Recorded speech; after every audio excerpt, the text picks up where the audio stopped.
Live stock ऐं fisheries खाते जे सूबाई वज़ीर अब्दुल बारी पिताफ़ी चयो आहे त सिंध सदिन खां काहे हिकु रहंदी कराची सिंध जी दिलि आहे। जेसिताईं हिकु बि सिंधी जीअरो आहे तेसिताईं सिंध खे केरु बि टोड़े नथो सघे। सिंध खे विरहाइण जूं ॻाल्हियूं कंदड़ मफ़ाद परस्त टोलो आहे जंहिंखे सिंध जा वारिस कंहिं बि सूरत में क़बूल न कंदा। कीन जे ढंढे में मच्छी जो बेजो छॾण बाद साफ़ियुनि सां ॻाल्हाईंदे सूबाई वज़ीर अब्दुल बारी पिताफ़ी चयो त इमरान ख़ान खे मुल्क जो वज़ीर आज़म थियणु घुरिजे, पर हू पाण खे फ़क़ति PTI जो वज़ीर आज़म सम्झी रहियो आहे। हुन चयो त मौजूदा सूरत में वफ़ाक़ी हुकूमत सिंध जे का बि मदद न कई आहे। चिबड़ी फराद चवे थो त सिंध हुकूमत खे पैसा न ॾींदासीं। हुन चयो त असांखे वफ़ाक़ जी ख़ैरात न खपे, जेकी सिंध हुकूमत जा पैसा आहिनि उहे ई वफ़ाक़ असांखे ॾे।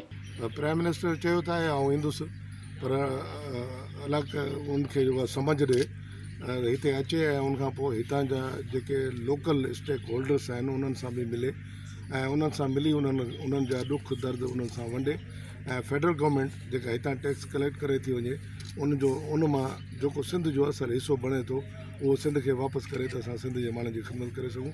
सिंध गवर्नमेंट पंहिंजे तरफ़ां कोशिशि करे रही आहे ऐं फेडरल गवर्नमेंट जो जेको रवैयो आहे सिंध ॾांहुं उहा सॼी सिंध खे ख़बर आहे, सॼे पाकिस्तान खे ख़बर। सिंधी क़ौम सुजाग थी चुकी आहे ऐं उन्हनि बाक़ाइदे पीपुल्स पार्टी जो साथ ॾिनो आहे ऐं पीपुल्स पार्टी उन्हनि जे जज़्बात खे नुमाइंदगी करे थी ऐं पीपुल्स पार्टी कॾहिं बि सिंध जे ख़िलाफ़ु जेके थींदड़ साज़िशूं आहिनि उनमें उन्हनि खे कॾहिं बि इंशाल्लाह कामयाबु थियणु कोन ॾींदी। विज़िट कयो अवामी आवाज़ मीडिया ग्रुप जी वेबसाइट awamiawaz.pk